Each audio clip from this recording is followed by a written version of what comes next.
성경 말씀을 한 군데 찾아 읽겠습니다. 로마서 12장 1절에서 2절 두 절만 받들어 읽겠습니다. 제가 갖고 있는 성경은 북한 언어로 된 성경입니다. 로마서 12장 1절 그러므로 형제들아 내가 하나님의 풍성한 긍휼을 힘입어 여러분에게 호소하노니 자신의 몸을 하나님이 기뻐하시는 거룩한 산 제물로 드리라. 이것이 여러분의 바른 예배이다. 여러분은 이 세대를 본받지 말고 오직 마음을 새롭게 함으로 변화되어 무엇이 하나님의 뜻인지 곧 그의 선하고 기뻐하시고 완전한 뜻이 무엇인지를 분별하라. 기도하겠습니다. 하나님 아버지, 모든 상황이 어렵고 힘들고 짜증스럽고 제한받고 괴로움을 더하는 듯한 이 모든 상황 속에서도 우리가 소리를 질러 찬양하게 하시고 입을 벌려 기도하게 하시고 또 모이게 하시고 나누게 하시는 것을 감사합니다. 형오나 시간이 지나면 지날수록 더 연약해지고 더 게을러지고 더 완악해지는 우리의 모습을 보며 감히 하나님께 아뢰옵니다. 종들을 긍휼히 여겨 주옵소서. 예수 그리스도의 이름으로 기도하옵나이다. 아멘. 오늘이 첫날인 줄 모르고 제가 왔어요. 첫날인 줄 모르고 왔는데 책임이 더 커지네요. 어젯밤 제가 잠을 못 이루고 고민을 했습니다. 무슨 고민을 했느냐면 과연 젊은이들에게 또 한 번 마지막으로 있을지도 모르는 이런 모임에 내가 무슨 말을 해야 할까 하는 고민을 했습니다. 조금 제 이야기를 먼저 하면서 이런 과정에서 나누고 싶은 이야기들을 그대로 마음에 있는 그대로 털어내고 싶습니다. 저는 목사의 가정에서 태어났습니다. 외할아버지가 목사님이시고 아버님이 목사님이시고 어머님이 신학을 하셨고 그런 환경에서 태어났습니다. 교회를 떠나본 일이 없습니다. 11조를 하기 시작한 게 17살 때였는데 그때부터 시작해서 11조를 떼어먹은 기억이 없습니다. 주일날을 빼먹은 날은 한두 번 있었을 것 같은데 그냥 어쩌다가 마음에 허해서 내가 다니던 교회가 아닌 다른 교회로 가서 예배를 드렸던 일은 있었습니다. 불행하게도 비행기를 타야만 되는 상황이 돼서 주일을 까먹은 일은 있지만 주일을 까먹은 기억이 없습니다. 신학교를 했고 목사가 됐고 설교를 했고 설교라고 하면 저는 목회자가 아니기 때문에 방문을 많이 하고 청소년 집회를 많이 했습니다. 숫자로 따지면 아마 수천 번이 넘어서 거의 10,000번가량 설교를 한 것 같습니다. 아니요. 선교 현장에 드나들었습니다. 태평양을 200번 이상 건너와야 했고 중국에 들어가서 사역을 했습니다. 잡혀 들어가서 고문도 당했습니다. 어려움도 끊임없이 당했습니다. 경제적으로 어려울 때도 있었습니다. 그러나 그럴 때마다 하나님께서 도와주셨다고 믿는 일들이 일어났고 그러면서도 용서해야 할 때 용서를 했다고 생각을 합니다. 사랑해야 할 때 사랑했다고 생각합니다. 그런데 고민이 생기는 거예요. 다 하나님의 원하신 뜻대로의 자리에 있었는가라는 질문입니다. 로마서 12장에 나오는 바울 선생의 고백을 눈여겨볼 필요가 있습니다. 여기 나오는 말 중에 이 세대를 본받지 말고, 이 말은 내 그릇을 깨끗하게 비워라는 의미를 내포하고 있습니다. 내 이삭 목사라는 그릇을 깨끗하게 비워 거룩한 자리에 있었느냐라는 질문을 해야만 한다는 말입니다. 그게 무슨 말인고 하면 11조도 했고 헌금들도 많이 했고 교회를 떠나본 일도 없고 표면적으로는 다른 사람들보다 더 의롭다고 생각할 만큼의 모습이었을지 모르지만 실제로는 이 속은 썩어서 음란하고 미워하고, 심지어 제가 고문을 당했던 과거의 삶 속에서 그 일로 인해서 13년 동안을 용서하지 못하고, 나를 때리고 괴롭히고 고문했던 사람들을 용서하지 못하고 언제든지 주먹을 불끈불끈 쥐면서, 아시는 분은 아십니다만 제가 살인 기술자입니다. 언제라도 사람을 죽이려고 마음만 먹으면 순식간에 두세 명, 서너 명씩 죽이는 것은 저에게 간단한 일입니다. 그런 제가 그거를 억누르지 못하고 늘 불안해하고 미워하고, 겉으로는 안 그렇죠. 겉으로는 설교하러 다닙니다. 나 고문당했어. 마치 그것이 자랑인 듯이 떠들고 다닌 것이 저의 삶이었어요. 1991년에 그 일을 당하고 2004년에 가서야 하나님께서 저를 다시 그곳으로 바로 그 도시로 보내서 그 감옥 앞을 지나고 있는 동안에 만난 사람에 의해서 제가 생각이 바뀌기 시작한 것은 순전히 하나님의 은혜일 뿐이에요. 제가 그것을 보려고 본 것도 아니고 만나려고 만난 것도 아닌데, 나를 만나러 온 사람도 아니었는데 길거리에서 정말 세상 말로 우연하게 그 자리에 있었고 만났는데, 그 여인의 입에서 들려진 말 한마디, 목사님, 그 여인은 제가 목사인 걸 알았습니다. 그 여인은 자기 남편이 나를 고문했다는 사실을 나중에 알게 되었고, 그 여인도 예수를 믿게 되고, 그 남편이 뜻밖의 저를 고문한 일로 인해서 그가 예수를 믿게 될 뿐만 아니라 13년 만에 예수 믿는 것을 끝나지 않고 목사의 자리로까지 가게 된 사실을 알게 되는 순간에, 하나님이 이렇게 해서라도 당신의 뜻을 그 사람에게 이루어 가시는구나. 하나님의 나라를 당신의 사람이라고 여겼던 이삭 목사를 괴롭히는 자리까지 끌고 가서 그 상황 속에서 다른 사람들, 예수를 믿어야 하고 목사가 되어야 하는 사람들로까지 인도해내는 그 자리, 이끄시는 분이 하나님이라는 사실을 알게 될 때 고맙고 감사해서 할렐루야를 한 게 아니고 부르르 떨면서, 그러면 난 뭐야? 맞습니다.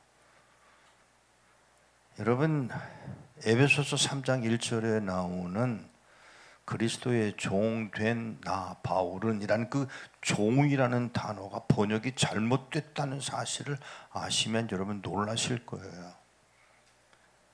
종이라고 번역된 단어가 아니고요, 그리스도의 죄수 된 나 바울이에요. 자기를 그리스도의 죄수로 설명하고 있는 바울의 그 의도를 우리가 알아내야 돼요. 하나님, 다시 말하면 종은 풀려날 수 있을지도 몰라요. 그러나 죄수?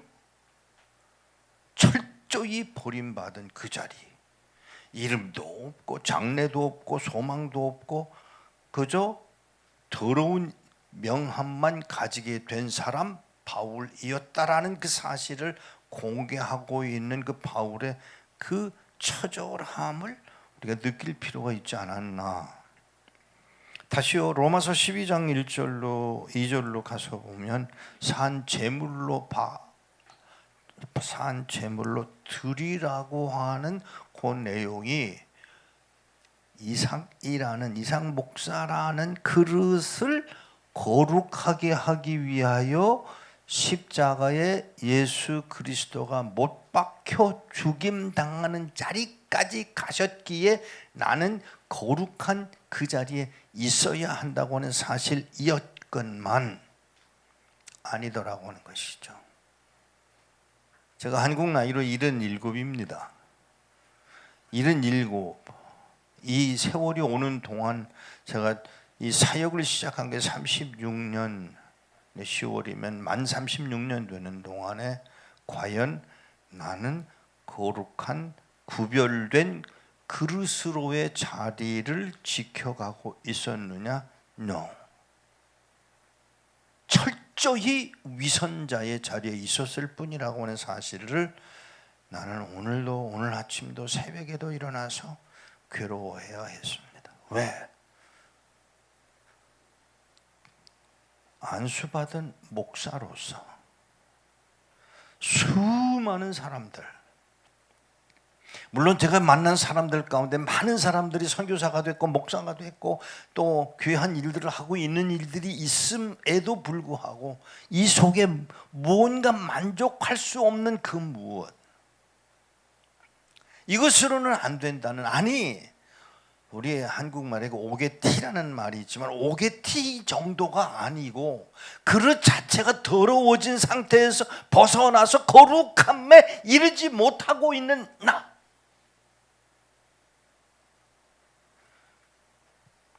(1963년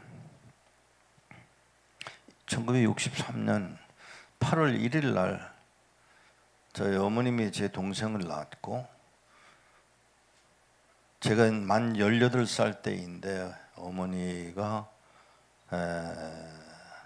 나눠온 애들이 넷인데, 물론 그 전에 많이 죽었고 살아있는 동생들 합해서 4명이 남았는데 아버지는 미국에 가 계시고 안 계시고, 그런데 8월 6일 바로 오늘이에요. 어머니가 심장마비로 세상을 떠나십니다. 그리고 저는 남동생들인 세 동생을 제 손으로 키워야 했어요. 근데 8월 5일 날 하신 세상 떠나시기 전에 세상 떠나신 줄 알고 그러셨는지는 제가 모르겠으나 남겨준 말 한마디, 목사님 아니죠, 얘야 얘 내 아들 다 목사 만들어라. 그리고는 그것이 유언이 돼버리고 말았어요. 4형제 중에 3형제가 목사가 됐습니다.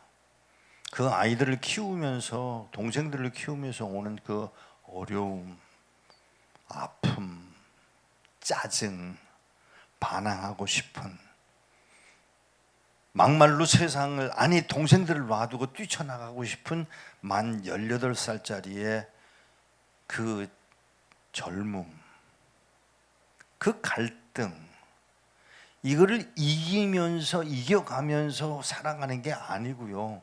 그냥 그 갈등을 안고 그러면서 그냥 할 수 없어서 하루 살아온 게 오늘인 것뿐이에요. 아마 어쩌면 어젯밤 잠을 못 자고 괴로워했던 이유는 또 다른 이유가 있을 것입니다. 그저께 제가 설교하면서 내가 아직도 설교를 이 정도로밖에 못하는가 하는 그 아픔이 있었음에도 불구하고, 그거보다도 어쩌면 오늘이 8월 6일이라는 이유 때문에 제가 더 간절한 마음으로 괴로워했을 수도 있습니다. 그 결론은 뭐냐면 나는 도대체 어떤 수준이냐고 하는 것입니다. 오게티가 아니고요, 철저히 부패한 위선자의 모습으로서의 나를 볼 때마다 그 아파오는 그 갈등, 놀라지 마세요. 이렇게 설교하러 다니고 이렇게 만나고 있는 동안에 수많은 사람들이 선교사가 됐고, 나름대로 그들의 말을 빌리면 목사님 설교 듣고 도전받아 내가 지금 여기 와 있습니다, 터키에 와 있습니다, 월남에 와 있습니다, 남미에 와 있습니다, 이런 말들을 수없이 들음에도 불구하고 제 속에서는 어떤 느낌이 오느냐면, 그건 하나님이 하셨을 뿐이야. 하나님이 내 마음을 주장해서 그 길로 갈 수 있도록 이끌림 받았을 뿐이지 내가 도전했다고 말하면 안 돼 라고 하는 말을 하면서도 한쪽으로는, 죄송합니다, 한쪽으로는 그렇지 라고 건방 떠는 모습이 내 모습이에요. 그럼 오늘 제 말의 핵심이 뭐냐 하면, 과연 목사로서 한국 교회를 바라보며 아니요, 이 세계를 바라보며 목사로서 마땅히 부르짖어야 할 그 메시지를 나는 전하고 부르짖고 있었느냐고 하는 그 질문에 답을 못하고 괴로워하는 게 어젯밤이었습니다. 죄송하지만 여기 들어오면서 목사님 오늘 그만 가시죠 라고 말하면 좋겠다는 생각이 들 정도로 마음의 부담을 가지고 와 앉아 있었던 게 저예요. 아니, 그런 일도 있었어요. 목사님 오늘 강사가 바뀌었습니다. 그래서 그 자리를 떠나야 했을 때 오늘 그 처절함, 그러면서 한편으로는 그래 맞아, 나는 설교할 자격이 없는 자야. 이 한국 교회, 아니요, 한국 교회는 그만두고라도 이 한국 사회를 바라보고 정치 체계를 바라보고 사람들을 바라보고 뉴스를 바라보고 이 뉴스를 듣고 있으면서 오는 그 고통이 뭐냐 하면, 이건 아닌데 라고 하면서도 그것을 지적하고 설교하지 못하고 메시지로 터뜨리지 못하는 나.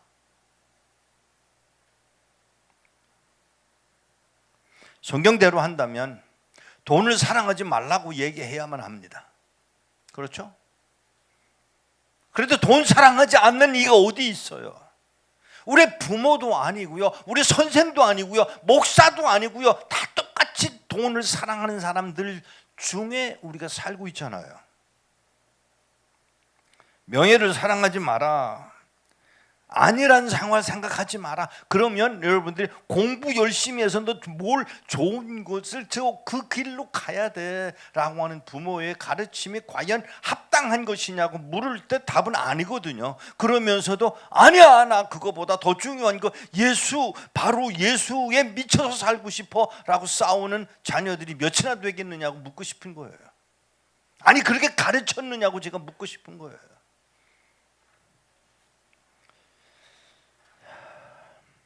우리들의 선배,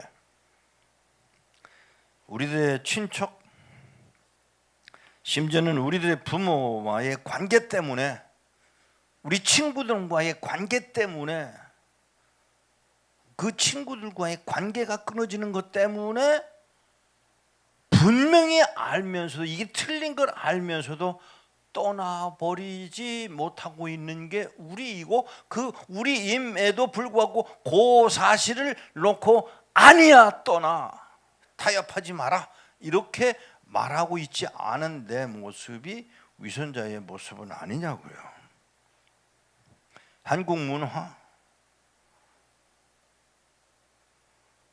우리 민족의 습관,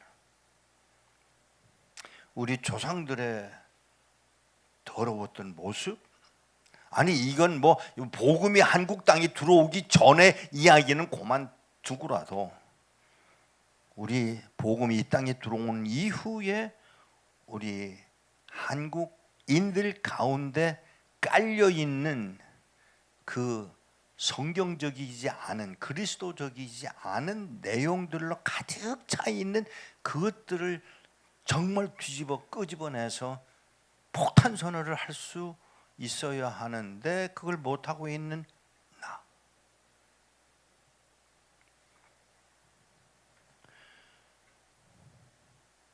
어제 기가 막힌 이야기를 들었습니다. WCC, WEA, 동성연애, 그런 이야기들을 아무렇지도 않게 교회가 목사들이 너 만일에 결혼 주례를 동성연애의 결혼 주례를 반대하면 목사직을 없애버리겠다고 엄포를 놓는 정부의 그것 때문에 목사직을 떠나면 생활이 안 되고 돈이 없어서 쩔쩔매는 것이 두려워 포기할 수 없는 그 길을 그냥 가고 있는 그들과 연합하는 모습. 교단, 교회, 어른들, 스승들과의 관계가 무너지는 것이 더 두려운 우리의 모습들을, 그게 여러분은 아닌가요? 저만의 고민인가요?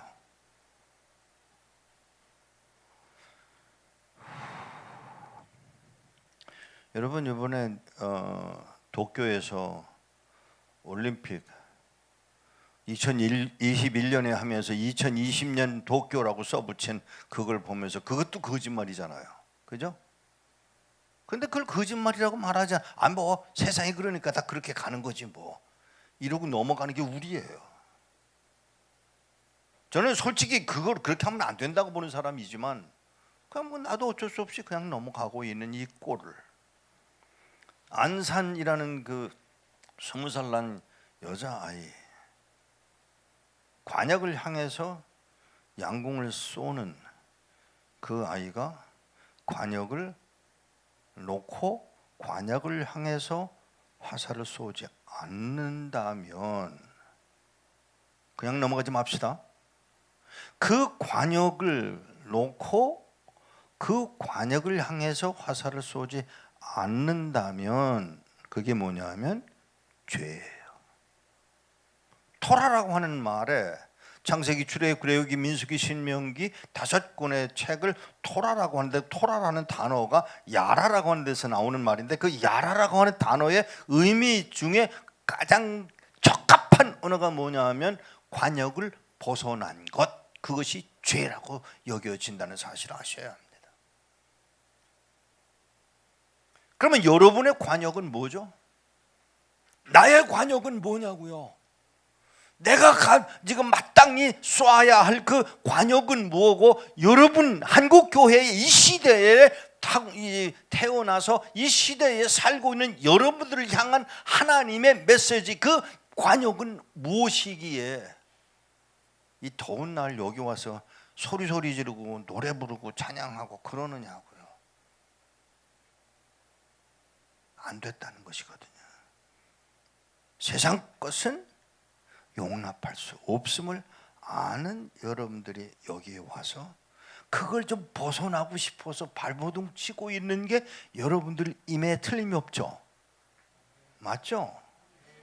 그래요. 그런데 문제는 그러고 난 후에 여전히 깔려있는 something, 여전히 깔려있는 그것들을 날마다 거룩한 구별된 그릇으로서의 자리를 지켜가야 함을 여러분들이 인식하고 감당해 나갈 수가 있겠느냐는 질문입니다.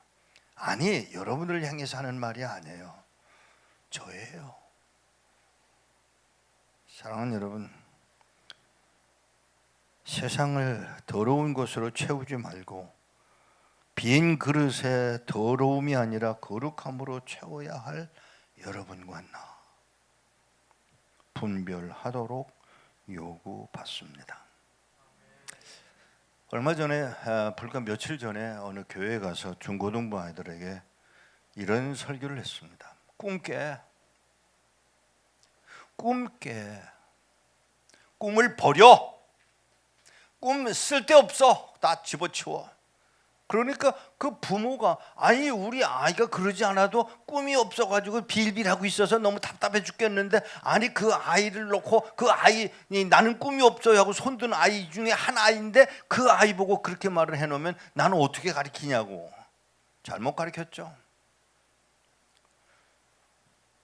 주님이 꿈꾸는 교회. 와, 세상에 이름을 짓다 지어도 어떻게 그렇게 짓냐고. 그러나 이 말 속에 숨어있는 의미를 아셔야 돼. 주님이 꿈꾸는 교회. 지금 장용석 목사님의 입장에서는 여러분 하나하나가 주님이 꿈꾸는 교회의 한 일원이 되기를 소망하는 그 갈등이 있었던 것을 저는 표현했다고 생각합니다.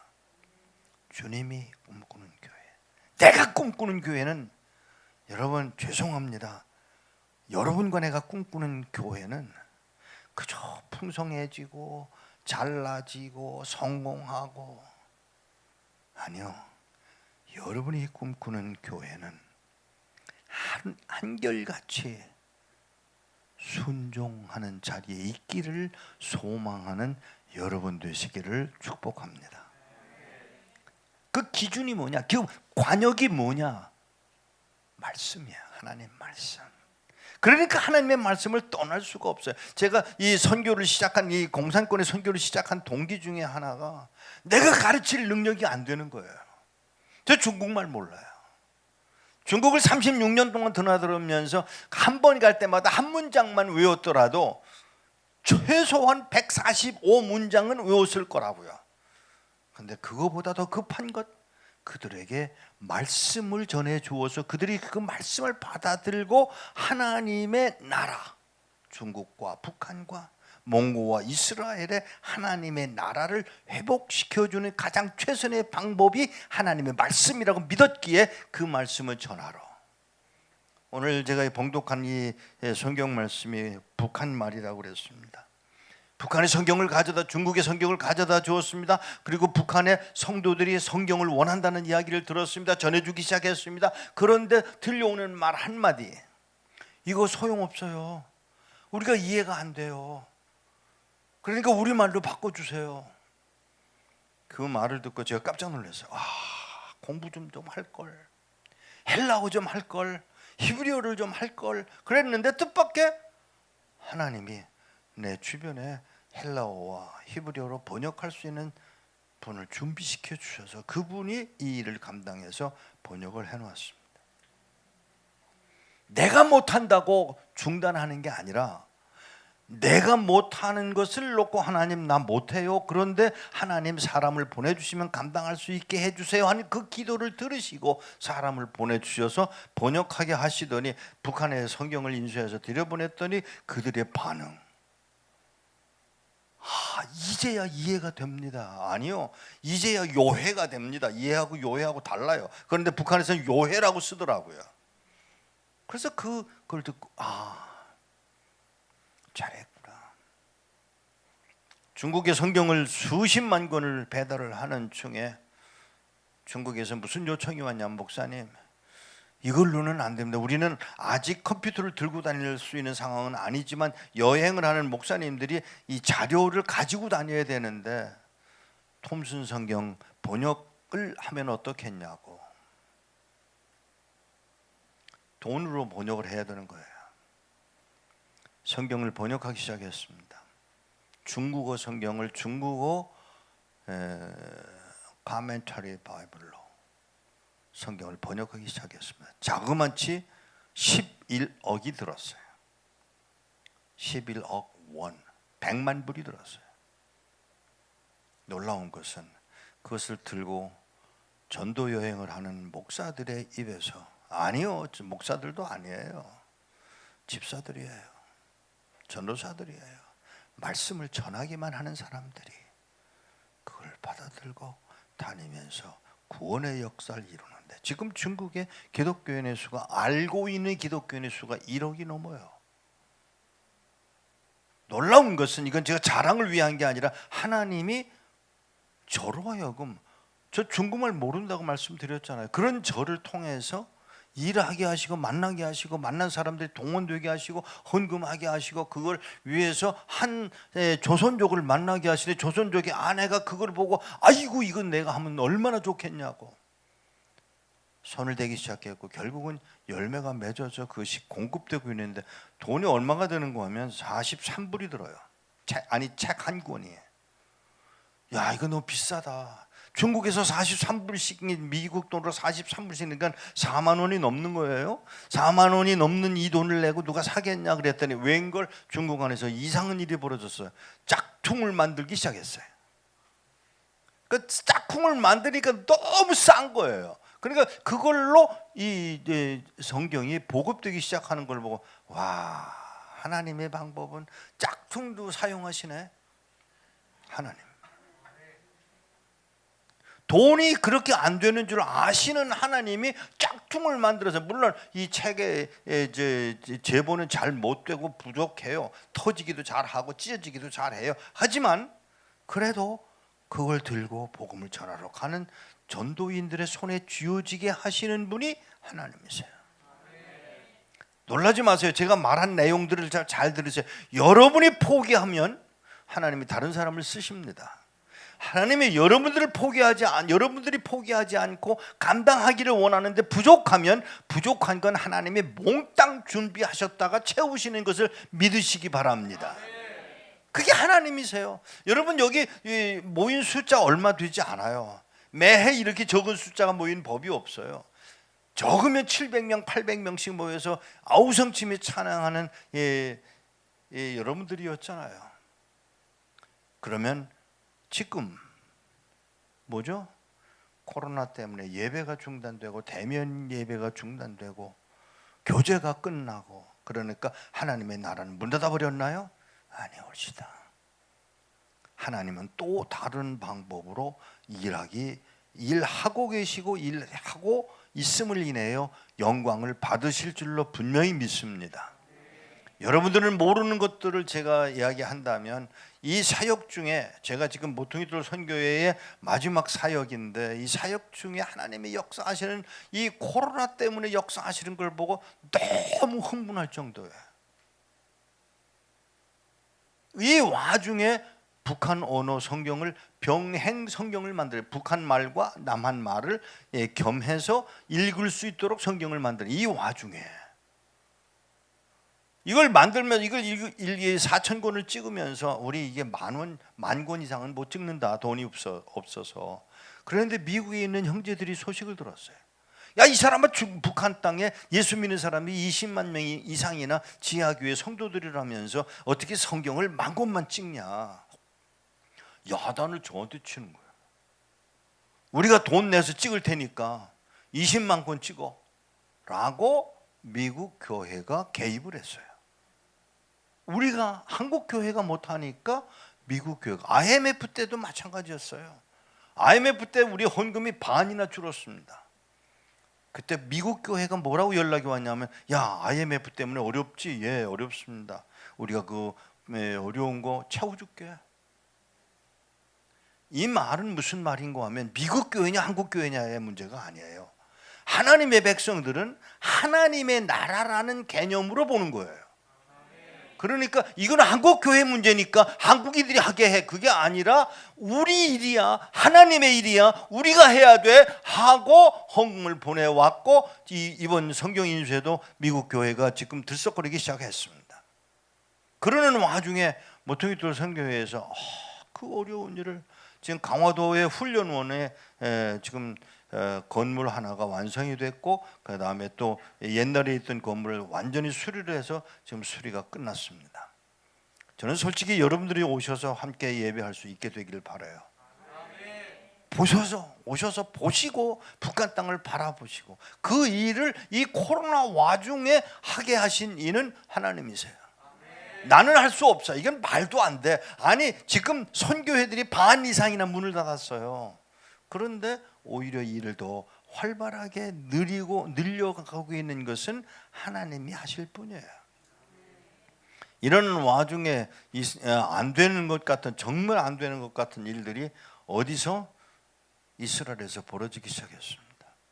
저 이스라엘에 선교 센터가 있는데 예루살렘에 있어요. 근데 그 예루살렘에 있는 선교 센터로 하나님이 만족하지 않으시고 갈멜산에 있는 선교 센터가 문을 닫게 돼서 그것을 제가 인수해서 확장해서 이를 사역을 더 늘려가고 있습니다. 갈멜산에서. 여러분 지도를 보시면 아시겠습니다만은 예루살렘 가운데 있고 갈멜은 북쪽에 있고, 그런데 또 한 군데서도 연락이 왔어요. 부엘세바에서, 남쪽에 있는 부엘세바에서 연락이 왔어요. 우리도 좀 해달라고. 그러는 와중에 요파 근처에 있는 곳에서 또 요청이 왔어요. 그 일을 확장해 나가고 있는 것이 지금 지금 코로나 때문에 모두 문을 닫아가는 이 지금 일을 하나님은 여전히 하고 계시다는 증거 올시다. 사랑하는 여러분 숫자 많지 않아요. 그러나 이 숫자 많지 않은 어느 날 그런 얘기가 있잖아요. 예수님이 천국에 승천해서 가신 후에 천사가 물었대잖아요. 아니 예수님, 아니 지금 그러고 죽었다가 살아나서 이제 오시면 어떻게 하고 천사가 물었대요. 그러니까 12명 키웠잖아. 12명이 다 가서 실패하면 어떻게 해요? 그 다음엔 또 다른 사람들을 하나님이 세우실 거야. 맞습니다. 여러분이 이 자리에 있습니다. 부족해 보입니다. 어려워 보입니다. 끊임없이 기도하고 무릎 꿇는 우리 장영성 목사의 기도가 이 땅, 아니요 하나님의 나라를, 그리고 하나님의 그 시온 보좌를 흔들어 끝내 이루어 가실 것을 믿습니다. 마지막으로 결론을 내리면서 부탁이 있습니다.